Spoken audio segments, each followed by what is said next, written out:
Hello everybody and welcome back to another LEGO City mini update here. Some changes have been happening in the LEGO room and in the LEGO City. For the LEGO room, I actually recently just placed a couple different sets here. We got Darth Vader's castle, which is actually a pretty fun little build consisting of about 1,200 pieces, and then the new giant Jurassic Park T-Rex Rampage set consisting of over 3,000 pieces.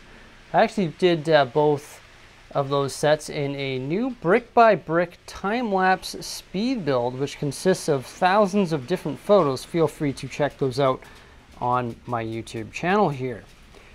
As for the LEGO City, I've actually made some recent changes. Nothing much on the top of the LEGO City. More so, all these changes have actually been happening underneath the LEGO City, where I've been working on the new train system. So the train system now connects the train yard, which is underneath the LEGO City, to the top of the LEGO City, using a couple different train ramps, climbing all the way up to the top of the LEGO City. So I've been working on this over time here, just different systems in which to connect those trains from the bottom to the top. Then after completing that, I actually had this corner over here that I had to work on. And this was actually right underneath the ocean. So I had to build a new underwater sort of scene. And I had one in my past LEGO City update, but I actually had to improve it and make one that was a lot better than the old one. Always trying to improve things here in the LEGO room. So you can actually see the new underwater area right over there. It's sort of awkwardly placed in the corner, but that's all that I can really do for now, because I don't really want to take away from the train yard underneath the LEGO City here. So the first thing I actually did for this new underwater area is I actually installed some new sheets of plywood to sort of frame the area and give it a underwater look. Now how I actually did that is I actually just cut different dimensions of plywood and I actually painted them blue. Now in the past I used to use plywood and actually hot glue gun fabric to that plywood, but I just found that it was inconsistent, and I found that painting was actually a lot easier and actually a lot more cost effective and efficient than using fabric. So I cut some plywood and painted it. Just went to my local hardware store, picked up some blue paint, eggshell finish, and painted the plywood and just sort of screwed it together in place here for the underwater system. Now the next thing I did is I actually installed some LED strip lights. Yes, these LED strip lights were there before, but I actually installed some new ones because the ones I had before were cut into different sections and connected using different connection devices. But this is actually one big long strip now.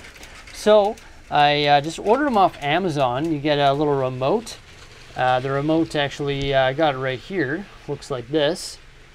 So you can actually change these LED strip lights to any color. Right now I just have them on white because they provide the most light under here while we're filming a video. But it comes with the remote, the transmitter, and also the long strip of LED strip lights for $29.95 here in Canada, so even cheaper in the United States due to the exchange rate. So these LED strip lights actually change color. I can turn it to a dark blue to sort of give it underwater sort of feel, or just gotta lean over here, or red, or whatever we want. But white sort of just emits the most amount of light for when it comes to filming videos. So that's the first change I made, was just painting the boards and actually using painted boards rather than fabric covered boards. And I also added these new LED strip lights. Now you'll see that the underwater area is right underneath the ocean here, underneath Ninjago City actually. And it's sort of awkwardly placed because of this beam here, but there's not much I can do because that's the table leg. And I don't really want to take away much space from the train yard. So it sort of has to sit right here with the leg sort of in the way. But that's actually why I sort of cut this plywood right here a little bit short so that we can sort of see from this angle. Now, when you look at the Pirates of the Caribbean Silent Mary, you can actually see that it's sitting on a raised platform. It's actually sort of hard to tell from the video camera here, but that raised platform is actually pretty significant.